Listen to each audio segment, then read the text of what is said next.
There's no feeling more intense than starting over.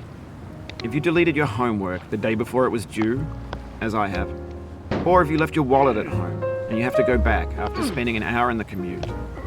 If you won some money at the casino and then put all your winnings on red but it came up black. If you got your best shirt dry cleaned before a wedding and then immediately dropped food on it.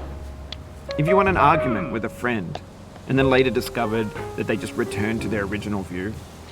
Starting over is harder than starting up. If you're not ready for that, like if you've already had a bad day, then what you're about to go through might be too much. Feel free to go away and come back. I'll be here. Alright, thanks for coming with me on this trip. I'll understand if you have to take a break at any point. Just find a safe place to stop and quit the game. And don't worry, I'll save your progress, always, even your mistakes. This game is a homage to a free game that came out in 2002, titled Sexy Hiking. The author of that game was Jazzuo, a mysterious Czech designer who was known at the time as the father of B games. And B games are rough assemblages of found objects. Designers slap them together very quickly and freely, and they're often too rough and unfriendly to gain much of a following. They're built more for the joy of building them than as polished products. In a certain way, Sexy Hiking is the perfect embodiment of a B game. It's built almost entirely out of found and recycled parts, and it's one of the most unusual and unfriendly games of its time. In it, your task is simply to drag yourself up a mountain with a hammer. And that act of climbing, in the digital world or in real life, has certain essential properties that give the game its flavor. No amount of forward progress is guaranteed. Some cliffs are too sheer or too slippery. And the player is constantly, unremittingly in danger of falling and losing everything. Anyway, when you start Sexy Hiking, you're standing next to this dead tree that blocks the way to the entire rest of the game. It might take you an hour to get over that tree, and a lot of people never got past it. You prod and you poke at it, exploring the limits of your reach and your strength, trying to find a way up and over. And there's a sense of truth in that lack of compromise. Most obstacles in video game worlds are fake. You can be completely confident in your ability to get through them once you have the correct method or the correct equipment or just by spending enough time. In that sense, every pixelated obstacle in Sexy Hiking is real. The obstacles in Sexy Hiking are unyielding, and that makes the game uniquely frustrating. But I'm not sure Jazzuo intended to make a frustrating game. The frustration is just essential to the act of climbing, and it's authentic to the process of building a game about climbing. A funny thing happened to me as I was building this mountain. I'd have an idea for a new obstacle, and I'd build it, test it, and it would usually turn out to be unreasonably hard. But I couldn't bring myself to make it easier. It already felt like my inability to get past the new obstacle was my fault as a player rather than as a builder. Imaginary mountains build themselves from our efforts to climb them, and it's our repeated attempts to reach the summit that turns those mountains into something real. When you're building a video game world, you're building with ideas, and that can be like working with quickset cement. You mold your ideas into a certain shape that can be played with, and in the process of playing with them, they begin to harden and set until they're immutable, like rock. And at that point, you can't change the world. Not without breaking it into pieces and starting fresh with new ideas. For years now, people have been predicting that games would soon be made out of prefabricated objects, bought in a store and assembled into a world. And for the most part, that hasn't happened, because the objects in the stores are trash. I don't mean they look bad or that they're badly made, although a lot of them are. I mean they're trash in the way that food becomes trash as soon as you put it in the sink. Things are made to be consumed and used in a certain context, and once the moment is gone, they transform into garbage. In the context of technology, those moments pass by in seconds. Over time, we've poured more and more refuse into this vast digital landfill that we call the internet. It now vastly outnumbers and outweighs the things that are fresh and untainted and unused. When everything around us is cultural trash, trash becomes the new medium, the lingua franca of the digital age. And you can build culture out of trash. But only trash culture. B games, B movies, B music, B philosophy. Maybe this is what digital culture is. A monstrous mountain of trash, the ash heap of creativity's fountain. A landfill with everything we ever thought of in it. Grand, infinite, and unsorted. There's 3D models of breakfast, Gen X's fanfic novels, scan magazines, green screen Shia LaBeouf, banned snuff scenes on LiveLeak. Facebook's got lifelike bots with unbranded adverts and candid shots of Kanye and Taylor Swift mashups, car crash epic failed GIFs, Russian dashcam vids, discussions of McRibs, discarded, forgotten, unrecycled, muddled, rotten, untitled. Everything's fresh for about 6 seconds, until some newer thing beckons, and we hit refresh. And there's years of persevering, disappearing into the pile, out of style, out of sight.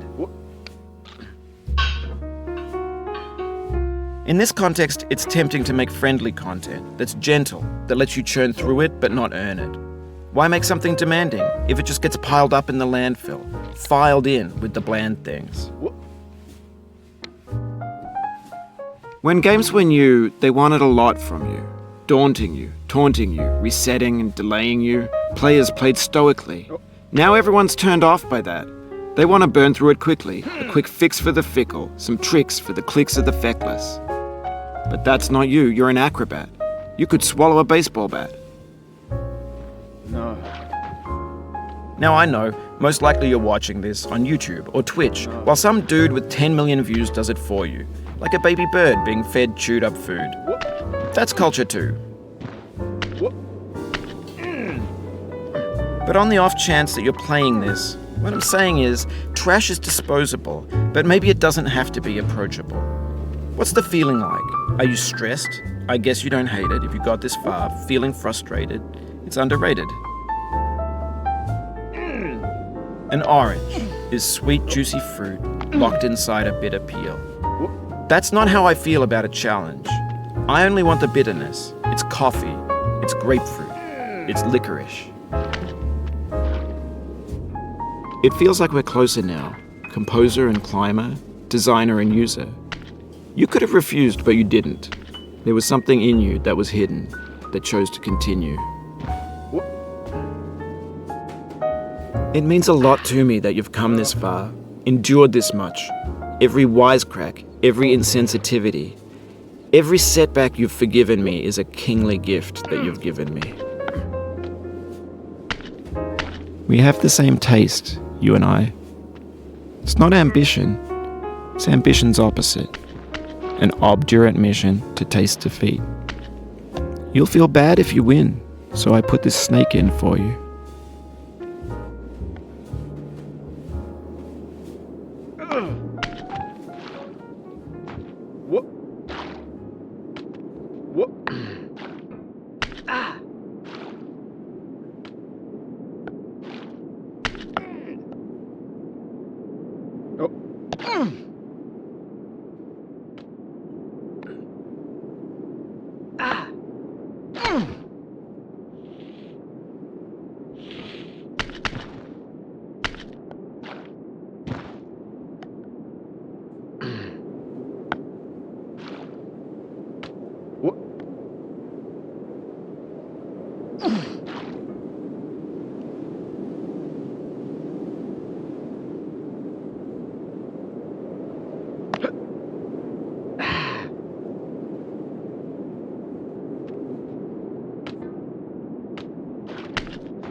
Have you thought about who you are in this?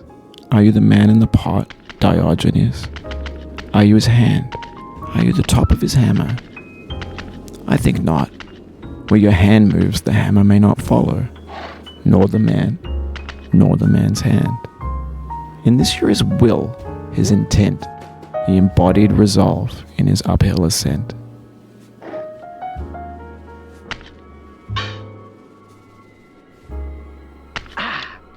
Now, you've conquered the ice cliff, the platforms, the church, and the rectory, the living room and the factory, the playground, the construction site, the granite rocks, and the lakeside.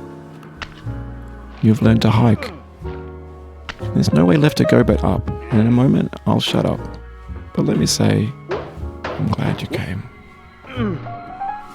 What?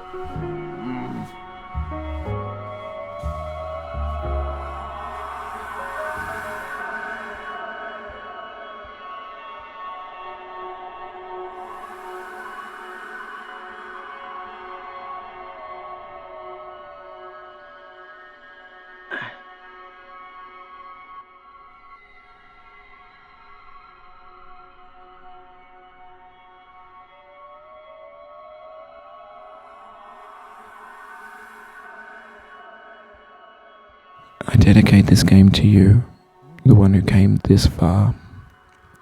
I give it to you with all my love. What?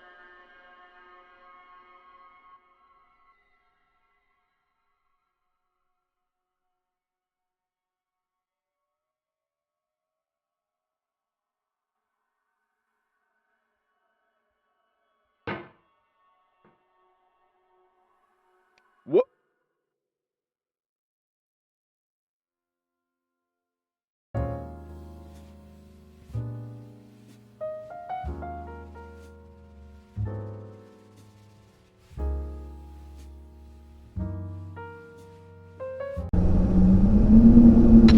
Oh.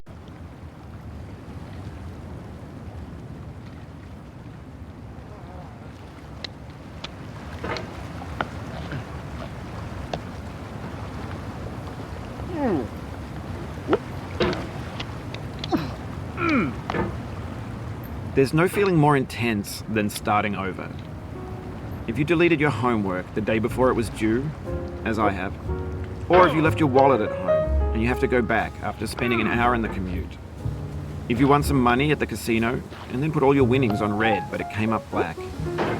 If you got your best shirt dry cleaned before a wedding and then immediately dropped food on it. If you won an argument with a friend and then later discovered that they just returned to their original view. Starting over is harder than starting up.